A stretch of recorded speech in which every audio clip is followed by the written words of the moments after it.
Me chamo Dorothy, junto aos meus colegas Ana Maria, Yara, Aline, Lúcia e Joseph. Estamos no curso de Serviço Social, terceiro período. Estamos desenvolvendo um trabalho de extensão universitária na disciplina Direitos Humanos da Universidade Vassouras.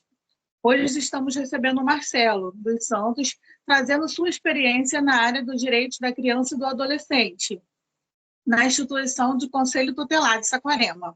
Seja bem-vindo, Marcelo. Primeiramente, quero te agradecer por ter aceito participar da nossa entrevista.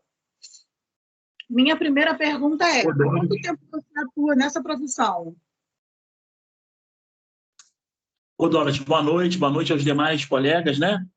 Eu que agradeço participar dessa entrevista, desse bate-papo, porque também, através disso, eu aprendo com vocês, né? É uma troca de aprendizagem. Então, eu estou indo já para o segundo mandato, né? São 4 anos, é um cargo eletivo, eu me reelegi novamente e agora vou para mais 4 anos. Então, espero ter mais 4 anos aí que vai equiparar 8, né? São 2 mandatos nessa caminhada aí. Entendi, que legal, Marcelo. Vamos lá. Qual é a função do conselheiro tutelar dentro da instituição em Saquarema na garantia dos direitos da criança e do adolescente?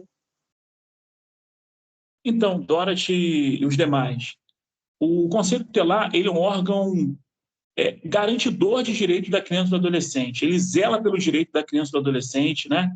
O Conselho Tutelar ele é direcionado pelo ECA, aqui o Estatuto da Criança e do Adolescente, né?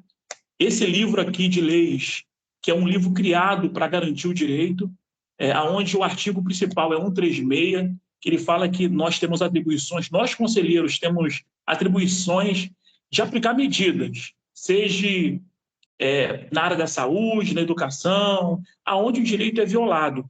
O conselheiro tutelar, ele é como se fosse um advogado da criança e do adolescente. De fato, ele é um advogado. Ele que luta para garantir esses direitos que muitas das vezes são violados, entendeu? Então, assim, ser conselheiro tutelar é sempre brigar pelo melhor para a criança, para o adolescente e para colocar sempre em segurança. Somos zeladores, né? Uhum. Sim, Marcelo. Quais são as interdições do Conselho Tutelar em caso onde o menor abandona os estudos? Então, vamos lá.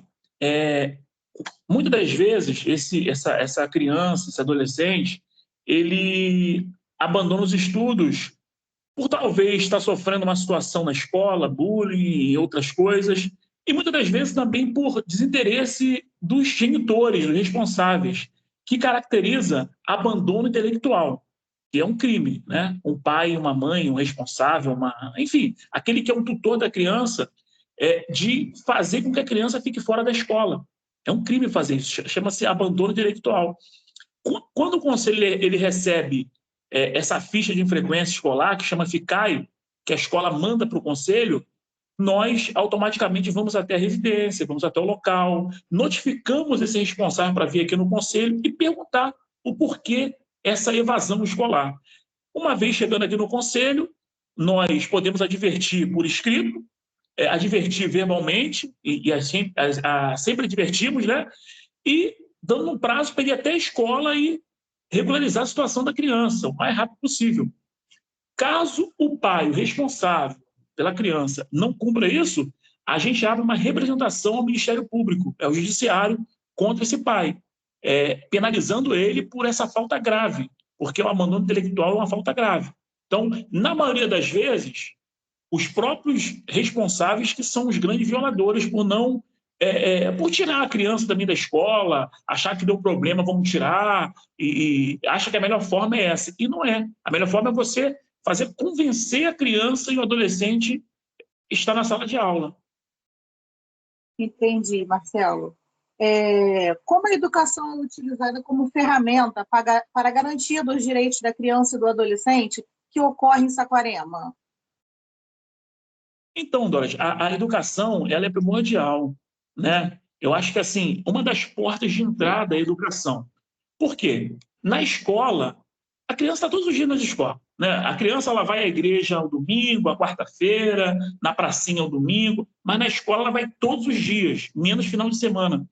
Na educação, a criança ele tem uma porta aberta para ele falar um abuso que ele sofreu, para ele falar uma situação de violência psicológica, ou até mesmo da maioria acontece, a maioria das vezes acontece, a criança falar que o genitor está agredindo sua mãe.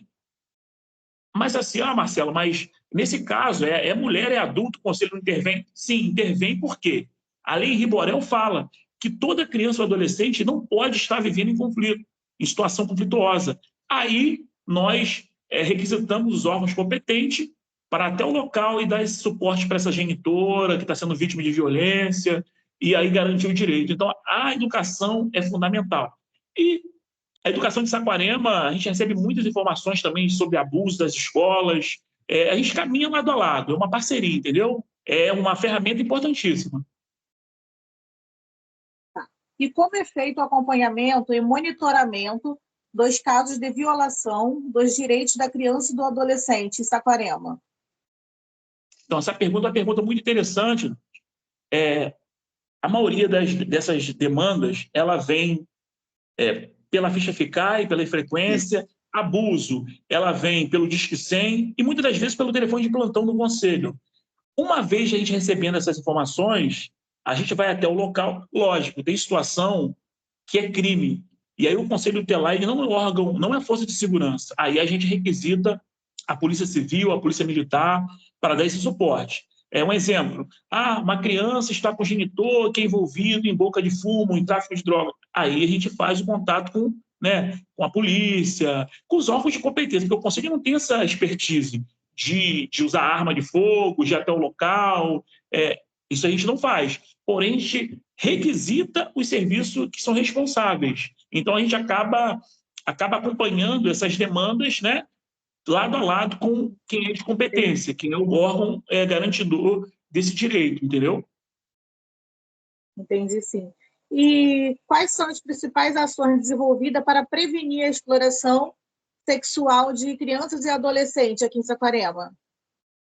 Então, esse mês agora, Dorothy, é um mês que fala sobre o 18 de maio, né? E existe toda essa situação. Eu até, agora mais cedo, estava falando com uma amiga que eu acho que é muito importante a gente não trabalhar só o 18 de maio, só o mês de maio, mas o ano inteiro. O Conselho Tutelar, junto com o CREA, junto com o CRAS, a gente realiza diversas palestras em escolas. Semana agora passada, segunda-feira, melhor dizendo, eu fiz uma palestra com a nossa assistente social, a Camila. Segunda-feira agora vamos fazer outra, e aí por diante. E detalhe, a gente fala de uma forma também, né, porque a gente não tem como falar sobre exploração sexual, abuso sexual, para criancinhas menores de uma forma de um linguajar para um adulto, para um adolescente maior. Isso a gente não a gente faz de forma lúdica, história, como não tocar no seu corpo, se tocar no seu corpo, desconfie. E aí a gente consegue trazer a criança para essa realidade, consegue fazer com que ela fale que está sendo abusada, sendo explorada, ela consiga reportar para um adulto, para uma pessoa responsável, o que ela sente, de fato, entendeu? Entendi, sim, Marcelo. E qual é a rede de proteção da criança e do adolescente, Saquarema? Essa rede, ela está funcionando com êxito? E qual é o papel do conselheiro junto ao assistente social nessa rede? Então, você vai ver, Doris, que existe sempre uma fala que a rede é furada. Por que falam isso? Que às vezes vai de encontro, um pensa uma coisa, outro pensa outra. Mas qual é o tipo de rede? A gente trabalha em parceria com CREAS, com CRAS, com o CAPS, com a Polícia Civil, com a Polícia Militar. Muitas das vezes, a gente não chega a um denominador comum, né? Um tem uma ideia de um exemplo, só para você entender. Uma criança junto com a família em situação de rua. Marcelo, tem uma criança lá, é o conselho que vai lá. Não. Quem faz abordagem de ruas é o CREAS. Mas, Marcelo, tem uma criança.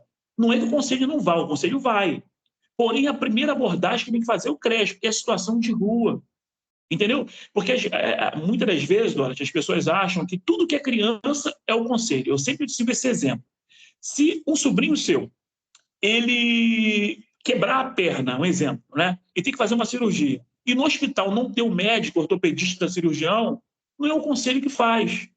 Tem que ser o médico que tem que fazer. Então, assim, às vezes eles pegam e jogam toda a responsabilidade para o conselho, sendo que é de outra rede, outras instituição, entendeu? Mas em Saquarema a gente caminha assim lado a lado, tem uns desencontros, sim, que é normal, opiniões diferentes, são pessoas, mas a gente tenta fazer o possível e o impossível para garantir esse direito da criança e do adolescente.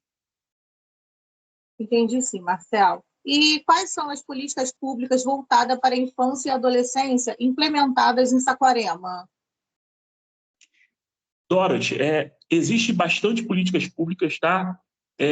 Marcelo, mas já é ideal? É perfeita? Está 100%? Não. Tem muito que ainda criar mais políticas públicas, mais evoluir.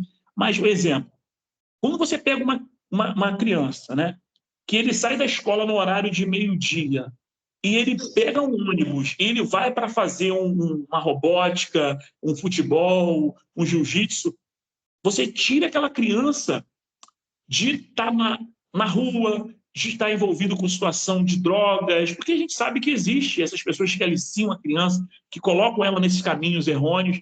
E aí o que acontece? Essas políticas assim, são boas, sabe? Conexão no futuro, entre outras. Agora, é preciso avançar mais, sabe? Eu acho que é preciso avançar. A gente está caminhando e é preciso correr. Mas eu acredito que vamos chegar no denominador comum e vamos conseguir ter esse êxito, entendeu? Entendi sim. Então, essas políticas, elas têm funcionado entre os órgãos componentes?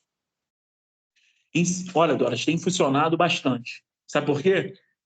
Aqui no Conselho já recebemos várias, eu não vou citar o nome do órgão, né, que faz parte desse Sim. projeto de esporte, Uhum. e já trouxe várias situações de denúncias de abuso, exploração, abuso sexual. Então, assim, essas políticas, né, públicas para criança e adolescente, não é só atividade, elas também observam.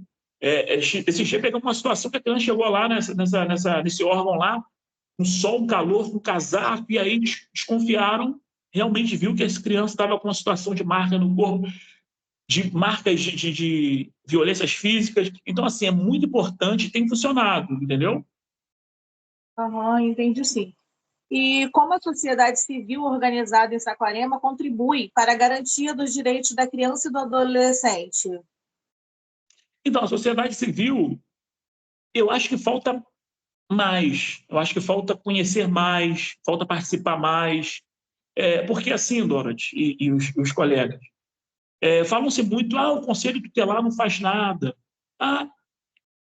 Isso eu bato na tecla desde que eu entrei no Conselho. Você quer ver um exemplo?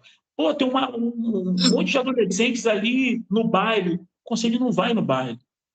Mas eu vi um adolescente ali na pracinha tomando cerveja. Isso é crime. Não é crime ele comprar a cerveja, a bebida alcoólica, mas é crime o indivíduo vender. Então tem que ser, nesse caso ali, quem tem que combater? A fiscalização, a postura. E aí eu acho que a sociedade civil deveria mais olhar esse lado, cobrar mais dessas instituições do que só do Conselho. Porque assim, Dorothy, 5 conselheiros, que é 5 nacionalmente falando, a eleição cargo 5, não consegue resolver o problema todo e nem a expertise do Conselho é resolver tudo. Então, assim, eu acho que a sociedade civil acho que deve participar muito. Eu acho que, se eu for enumerar aí, eu acho que eu coloco 20% só de atuação. Acho que tem que ser mais, entendeu? Entendi sim, Marcelo. E como que funciona o papel do assistente social junto com o Conselho Tutelar na proteção da criança e do adolescente em Saquarema? O papel do assistente social é fundamental, de suma importância. Eu acho que sem o assistente social, a gente não consegue, não dá para trabalhar, porque é ele que viabiliza a chegada de garantir o assistente social, ele não garante direito, tá? Ele viabiliza, ele é o caminho, o condutor para chegar à garantia de direito. E você vê esse assistente social no hospital, você vê numa unidade de atendimento, você vê numa escola. Então, assim, é muito importante essa função, uma função muito honrosa, tá? Vocês que vão ser futuros assistentes sociais, sintam-se privilegiados, porque eu vou te falar, sem o assistente social a gente não consegue trabalhar. É uma ferramenta importantíssima que tem que trabalhar lado a lado do Conselho Tutelar. Não apontando erros do Conselho, mas segurando a mão do Conselho e fazendo esse trabalho junto, parceria, em rede, para a rede não ficar furada, uma rede fechada, entendeu? Entendi sim, tá? E em caso de abandono, qual é a rede de apoio da criança e do adolescente em Saquarema? Então, olha só, existe uma situação de abandono que a mãe às vezes não quer o filho, a avó não quer o neto, e aqui no conselho, às vezes, de vez em quando, a gente recebe pessoas, eu estou cansado do meu filho, eu quero abandonar, eu quero colocar no abrigo, no acolhimento. Não é assim que funciona. Acolhimento, Dorothy, e demais, é o último caso, é o último do último do último caso. Marcelo, mas um exemplo, se uma mãe ela quer abandonar um filho, já bota no acolhimento? Não. Você vê se tem um pai, se tem um tio, se tem uma avó. Não tem ninguém, tem um padrinho. Você deixa essa criança, esse adolescente com o padrinho. Mas, Marcelo, mas não é sanguíneo. O Estatuto, o ECA, ele fala que família não é só laço sanguíneo. Família também é afinidade, é laços afetivos, que às vezes é até maior do que o laço sanguíneo. Então, assim, existe sim situação de abandono. Já acolhi criança que a mãe chegou e falou que não queria, e aí tentamos todo recurso, não encontramos, e aí teve que acolher. E informamos também a justiça, porque abandono de capaz é crime. Também tem isso, entendeu? Entendi, sim, Marcelo. E, Marcelo, ao seu ver, qual é o seu maior desafio atual nessa área? Cara, o maior desafio, Dorothy, é quando a gente pega uma situação de criança abusada sexualmente.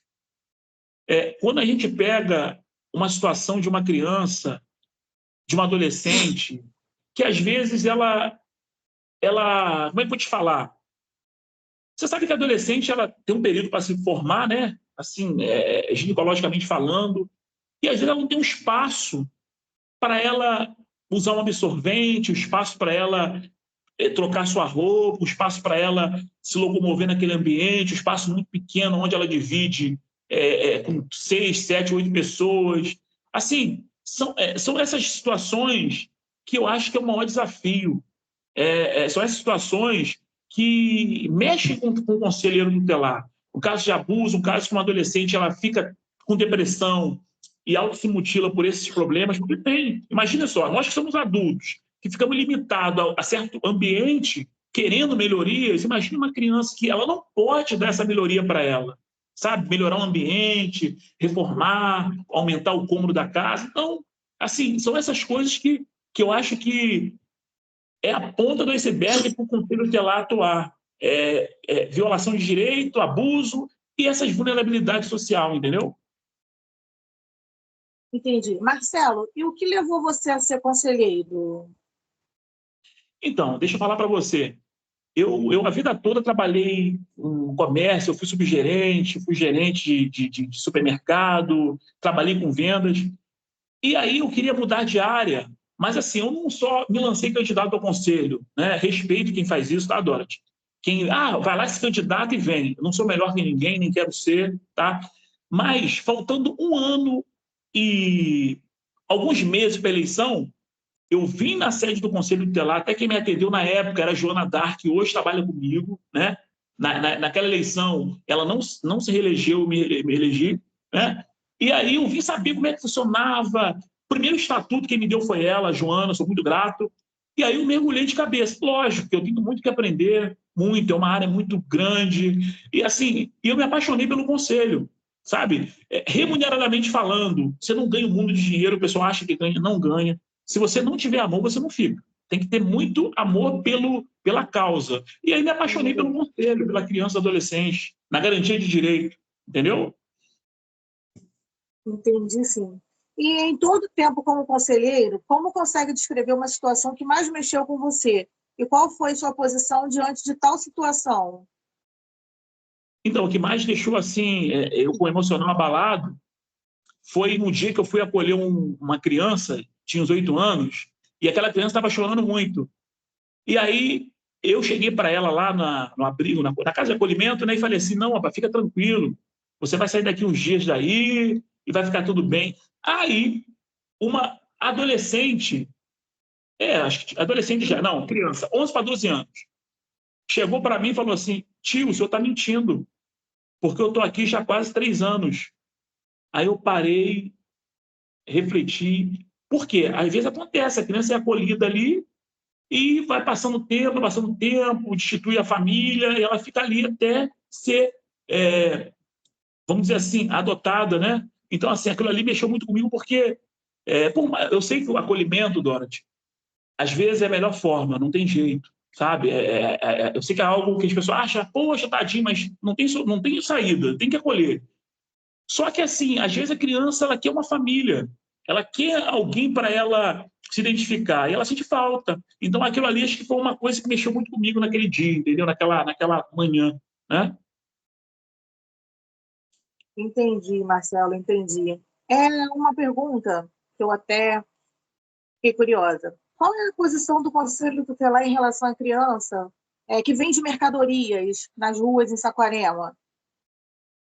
Então, essa situação de crianças vender mercadoria na rua, primeiro que a criança tem que estar estudando, tem que estar na escola. Segundo, que o órgão que tem que verificar essa situação, primeiro é a postura do município e junto com o CREAS, para ver o Conselho Tutelar ele sempre aborda, mas não é o correto, tá? Por exemplo, se você ligar agora para o conselho e falar assim, olha só, conselheiro, tem uma criança se vendendo bala, suspeito, vamos lá, mas não é o conselho que faz essa primeira abordagem. A primeira abordagem é o CREAS, a postura, até para ver como é que está aquela situação, para ver aquele pai, aquela mãe, aquele responsável que bota a criança para vender, porque muitas das vezes acontece isso, pega a criança, bota de frente na venda, para sensibilizar os moradores para comprar, né? Então, assim, eu acho que tem que ter um trabalho mais da postura fiscalizar, ver o porquê essa criança está vendendo essa bala, se está na escola, se a família tem o CAD único para receber o Bolsa Família, receber os auxílios pertinentes. Eu acho que tem que ter essa parceria. Agora, só o conselho não consegue. Só resolvida. Qual é o seu sentimento? O sentimento é de conquista, né, cara? Porque assim, o Dorothy, a criança, ela muitas das vezes não tem voz ativa. Muitas das vezes ela é invisível para a sociedade, né? Apesar de ter o ECA, de ter a rede. E aí, quando você pega aquela criança, eu peguei um caso de um menino que o sonho dele era estudar. Já estava numa idade avançada, 8, 9 anos, nunca tinha ido à escola. E quando eu peguei aquele menino e fui lá, fui atrás e consegui garantir o direito dele, pô, ele me abraçou e chorou. E aí eu chorei também, porque ele, pô, obrigado, que era o sonho do menino estudar, sabe? E ele não estudava porque o responsável era negligente. Também cultural, sabe? A cultura da pessoa. Talvez nem fazer por mal, mas a cultura de não colocar na escola, cultural. Eu sei que está errado também, é crime, mas observei ali que a cultura da pessoa fazia isso. Então, quando ele me abraçou e me agradeceu, cara, aquilo ali para mim valeu muito, entendeu? Entendi, Marcelo. Uma pergunta: quais os maiores motivos para a retirada de guarda de uma mãe ou de um pai? Então, essa pergunta é maravilhosa, Dorothy. Deixa eu falar para você uma coisa. O Conselho Tutelar, ele só faz essa tirada de criança da mãe e do pai quando há uma situação, sabe, de extremo risco. Mutilação, tortura, mas de cara não bota no acolhimento. De cara, deixa com uma pessoa da família e informa o judiciário, sabe? Por que, Dorothy, faz isso? Porque aqui no ECA está falando o seguinte, se você tira a criança da família, você já fere um artigo do ECA que fala toda criança e adolescente tem direito à família. Você arranca da família e você fere o direito dele. Tu bota no acolhimento mais ainda. Agora, se não tem ninguém, aí faz o acolhimento, informa o juiz, coloca lá no abrigo. Né? E aí, a cada 3 meses, existe audiência concentrada. A cada 3 não é assim, pegou e colocou lá e jogou. Não, a cada 3 meses tem audiência, e aí o juiz vai ver. E aquela fulana lá, aquela parente, dá para colocar com ela. Aí existe um estudo que a assistente social do acolhimento, do abrigo, faz com o judiciário para ver se tem como reintegrar essa criança à família de novo. Ou, se não tendo, aí faz a destituição familiar. Tira o poder de vez do pai e da mãe e coloca a criança para adoção, entendeu? Entendi sim, Marcelo. Então, chegou ao fim a nossa entrevista, tá? Mais uma vez,